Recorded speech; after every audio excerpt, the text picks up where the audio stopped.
สวัสดีท่านผู้ชมนี่คือมาเป็นรปภนะ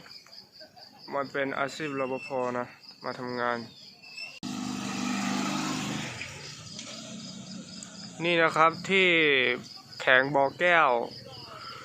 เมืองดอนเพลงที่คาสิโนนะนี่ชาวจีนเขาไปทำงานนะจะเป็นประมาณนี้แหละอยู่ที่คาสิโนที่บ่อแก้วแข่งบ่อแก้วที่คาสิโนนะมีผู้ที่ไปทำงาน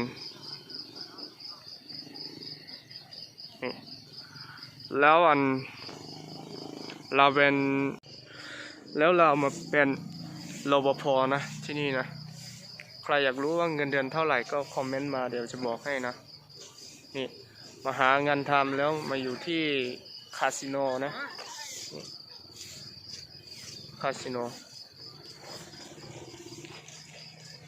มาเป็นรปภนะนี่ก็คือหมู่นะหมู่ที่เลิกเวียกนะเลิกทำงานแล้วกลับไปพักนี่ครับ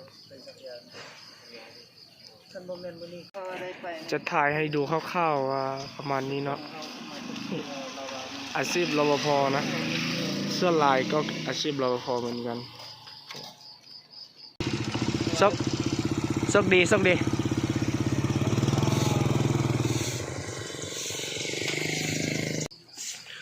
นี่นะที่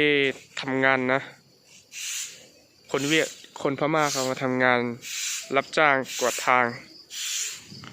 อยู่ที่คาสิโนนี่มีเวียกหลายเด้อใครอยากมาเฮ็ดก็มาส่งหาแล้วสมัครเอาเองนี่ก็คือหมูนะกำลังจะกลับไปที่นอนที่พักกลับไปที่พักนี่นะอาชีพรปภเหมือนกันช่วงนี้เป็นช่วงโควิดนะเฉพาะคนจีนเขายังทำงานอย่างนี้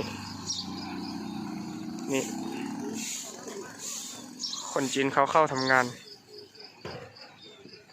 ช่วงโควิดเขาก็ไม่ได้พักนะเขาจะเข้าทำงานเลย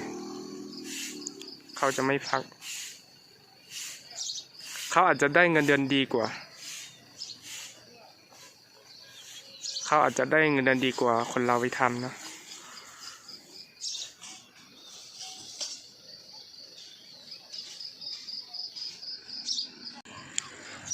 กราบสวัสดีท่านผู้ชมอีกครั้งนะนี่จะถ่ายไว้ดูคร่าว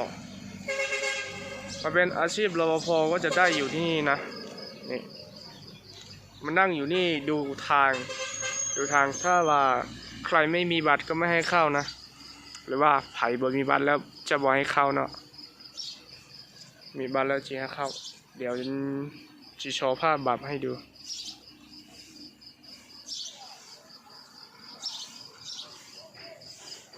นี่นะ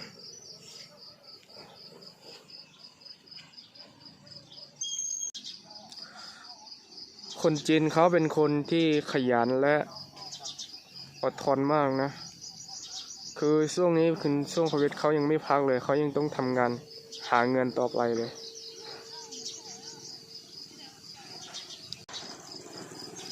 คนจีนเขาคือคนที่อดทนมากนะคือช่วงนี้ช่วงโควิดเขายังไม่พักเขายังมาต้องรอรถขึ้นไปทำงานนะ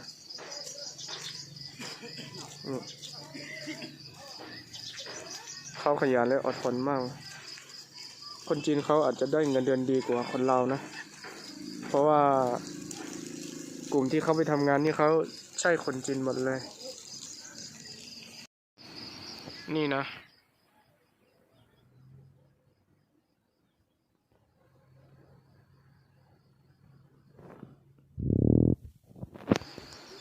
ใครสนใจมาทำงานที่บ่อแก้วแข่งบ่อแก้วที่คาสิโนนะ